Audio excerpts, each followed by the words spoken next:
बिस्मिल्लाहिर्रहमानिर्रहीम। अस्सलाम वालेकुम नाज़रीन, मैं सरवत वलीम हूँ। आप लोग जहाँ रहें खुशबाश रहें, अल्लाह की अमान मेरे खैर आफियत आप लोग रहें। पहले आपको डी चौक के हवाले से ताज़ा इत्तलात फराहम करती हूँ, उसके बाद दीगर अहम मालूमात इसी एहतजाज और उन झूठों के हवाले से है जो कि मीडिया पर बार बार आकर बोले जा रहे हैं। पहली जो ताज़ा तरीन इत्तला है, इस वक्त बिल्कुल उसी वक्त जब ये व्लॉग रिकॉर्ड हो रहा है, रात के 9 बज चुके हुए हैं। डी चौक के और उसके अतराफ पे कारकुन दोबारा से सरगर्म हो चुके हैं। नईम हैदर पंजोता, शौकत बसरा और दीगर अहम लोग हैं जो कि इस वक्त डी चौक पर हैं। लोगों की तादाद कदरे कम है, लेकिन उसके बावजूद भी लोग किसी सूरत भी वापस जाने के लिए तैयार नहीं हैं। मज़ीद गिरफ्तारियों के इम्कानात बहुत ज़्यादा पैदा हो चुके हुए हैं और लोगों की कमी के बावजूद भी वहाँ पर मौजूद फोर्सेस हों या फिर वहाँ पर मौजूद इस्लामाबाद पुलिस के लोग हों, उनकी तादाद में कमी नहीं आ रही। वो पहले की तरह उसी तादाद में उसी तरह से मौजूद हैं, लेकिन लोगों की तादाद कम ज़रूर है। जज्बे उनके वैसे ही बुलंद हैं जैसे पहले थे और इस वक्त सेकंड टियर के कुछ लोग हैं और कुछ लीडर हैं पीटीआई के जो उनको इस वक्त लीड कर रहे हैं और वो डी चौक पर मौजूद हैं। ऐसा लगता है कि कुछ ही देर में डी चौक और उसके अतराफ में कारकुनान दोबारा से पहले की तरह इकट्ठे हो जाएंगे। दूसरी जो अहम चीज़ है, इस वक्त दो लिस्टें हैं जो मुकम्मल तौर पे गर्दिश में हैं और ये लिस्टें जो हैं उन लोगों से मुतालिक हैं जिन्हें इस्लामाबाद पुलिस की तरफ से, फोर्सेस की तरफ से जिन्हें गिरफ्तार किया गया है और जिनके ऊपर मुकदमात दर्ज किए जाएंगे और पर्चे काट दिए गए हैं।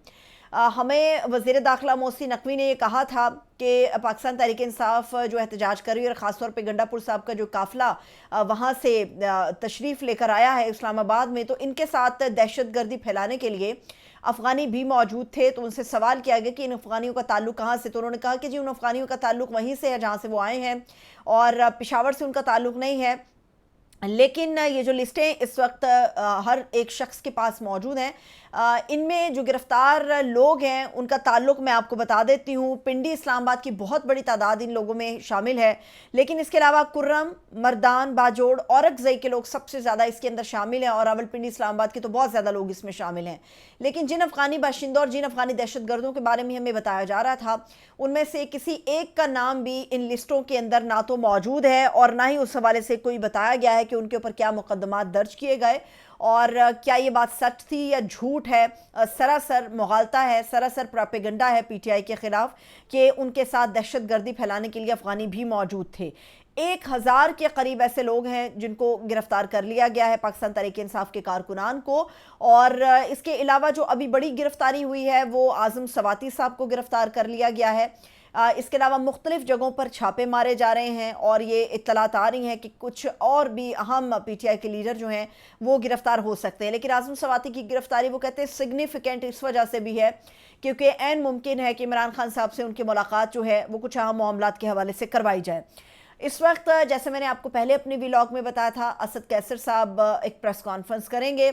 ये प्रेस कॉन्फ्रेंस सिर्फ इसी लिहाज से सबसे ज़्यादा अहम थी कि पाकिस्तान तहरीक इंसाफ की जो सफ़े अव्वल की लीडरशिप है वो बाहर निकली है और उन्होंने मौजूदा जो हुकूमत है उसको 24 घंटे का वक्त दिया है और ये 24 घंटे का वक्त सिर्फ उसी सूरत में है कि अगर अली अमीन गंडापुर साहब बाजियाब हो जाते हैं, क्योंकि अली अमीन गंडापुर के ऊपर ना तो किसी थाने के अंदर कोई मुकदमा दर्ज किया गया है, ना ही कोई एफआईआर काटी गई है, मगर उसके बावजूद एक 4 करोड़ से ज़ायद आबादी के सूबे का चीफ मिनिस्टर गायब है और उसे गायब हुए 24 घंटे से ज़ायद का वक्त गुजर चुका है।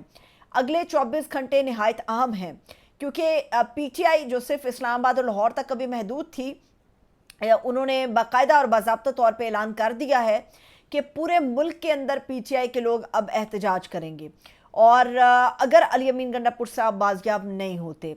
अब हुकूमत देखते हैं क्या करती है। कल इमरान खान साहब के साथ भी बहुत इंपॉर्टेंट मीटिंग जो है वो होने जा रही है और कल बहुत सारी चीज़ें, बहुत सारे सवालों के जवाब मिलेंगे और बहुत सारी चीज़ें क्लियर हो जाएंगी। वो तमाम लोग जो कि इस पूरे एहतजाज को कवर कर रहे थे, उनके घरों पर छापे मारे जा रहे हैं और उन लोगों की जो एसोसिएशन है वो पाकिस्तान तहरीक इंसाफ से है, जो लोग फील्ड में मौजूद थे और पुलिस की ज़्यादतियाँ बार बार रिकॉर्ड कर रहे थे और बार बार चला रहे थे और दिखा रहे थे कि लोगों पर किस तरह बदतरीन तरीके के साथ जो है वो तशद्दुद किया जा रहा है। उन लोगों के घरों पर छापे मारे गए हैं और इसके अलावा जो 24 घंटे के अल्टीमेटम के साथ ही پاکستان تحریک انصاف نے یہ اناؤنس کیا ہے کہ نہ تو اسمبلی اجلاس کو اٹینڈ کیا جائے گا، چاہے وہ پارلیمنٹ کے اندر سینٹ کا ہو یا نیشنل اسمبلی کا ہو، قائمہ کمیٹیوں کا انہوں نے بائیکاٹ اس وقت کر دیا ہے۔ پورے ملک کے اندر جو ہے احتجاج کی کال بھی دے دی گئی ہے، اور خیبر پختونخوا ہاؤس کے اندر جو فورسز کی طرف سے دھاوا بولا گیا اور علی امین گنڈا پور صاحب جو ہیں ان کو غائب کر دیا گیا۔ اب خدا بہتر جانے وہ اس وقت کہاں پر ہیں اور کس حالت کے اندر موجود ہیں۔ تو اب بتایا جا رہا ہے کہ خیبر پختونخوا ہاؤس کی مرمت نہیں کرائی جائے گی، اس کو آنے والی نسلوں کے لیے کہا جا رہا ہے کہ اسی طرح رکھا جائے گا تاکہ بتایا جائے کہ فسطائیت ہے۔ اب آتے ہیں اس بہت ہی اہم معاملے کے اوپر جس میں خیبر پختونخوا کی اسمبلی شامل ہے۔ وہاں پر نہایت تباہ کن قسم کی تقریریں کی گئی ہیں جو یہ ثابت کر رہی ہیں کہ خیبر پختونخوا کے ساتھ جو ہماری ریاست ہے یا ہماری حکومت جو کر رہی ہے سلوک، ہماری وفاقی حکومت، وہ ایسا لگتا ہے کہ وہ پاکستان کا ایک صوبہ نہیں ہے بلکہ جبر ہے، اس کے اوپر تشدد ہے، دباؤ ہے۔ لیکن اس وقت جو اسمبلی کے اندر تقریریں کی گئی ہیں وہ میں اس لیے کہہ رہی ہوں بڑی خوفناک اور خطرناک ہے کہ باقاعدہ طور پہ گفتگو کی گئی ہے۔ اس میں صرف وہاں کے موجود ایم پی ایز شامل نہیں ہیں بلکہ مسلم لیگ نون کے وہاں پر موجود اپنے اپوزیشن لیڈر ہیں، وہ بھی ان زیادتیوں اور جبر اور تشدد کے خلاف بول اٹھے ہیں۔ اور جو اپوزیشن لیڈر ہیں نون لیگ کے جن سے تعلق ہے ڈاکٹر عباد اللہ، انہوں نے بھی کہا ہے کہ ہمارا اختلاف اپنی جگہ پر موجود ہے لیکن یہ فسطائیت ہے، یہ جبر ہے اور یہ ظلم ہے۔ پہلے بھی حساب نہیں دیا گیا کہ اگر ایک سی ایم کو اٹھایا گیا تو کس کیٹیگری میں، کس کیپیسٹی میں اٹھایا گیا، کیا اس کے ساتھ کیا، اور اب دوبارہ سے اسی سی ایم کو اٹھایا گیا اور 24 گھنٹے کے زائد کا وقت گزر چکا ہے۔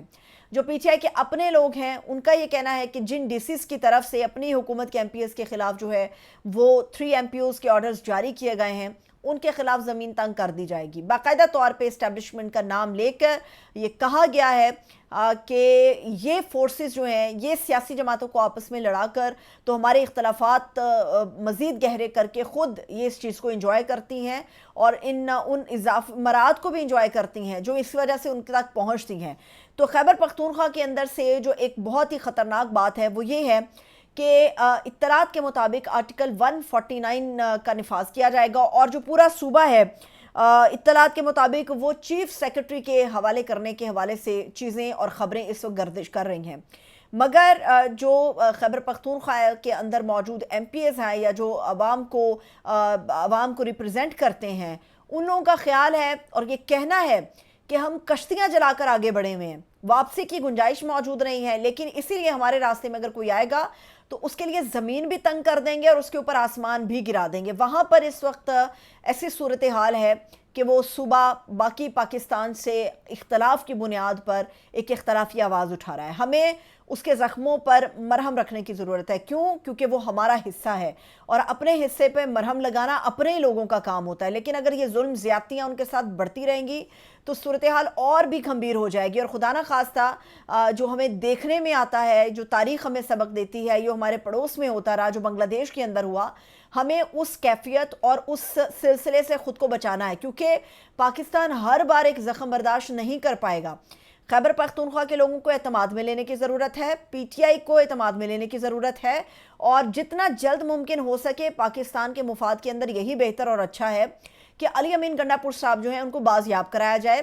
اگر کوئی ان کے ساتھ زیادتی ہو رہی ہے تو فی الفور روکا جائے، اس کا ازالہ کیا جائے اور پی ٹی آئی کے لوگوں تک یہ بات پہنچائی جائے کہ آپ بھی ہمارے لیے اتنے ہی مقدم ہے جتنا پورا پاکستان اور اس کے اندر موجود سیاسی جماعتیں ہیں۔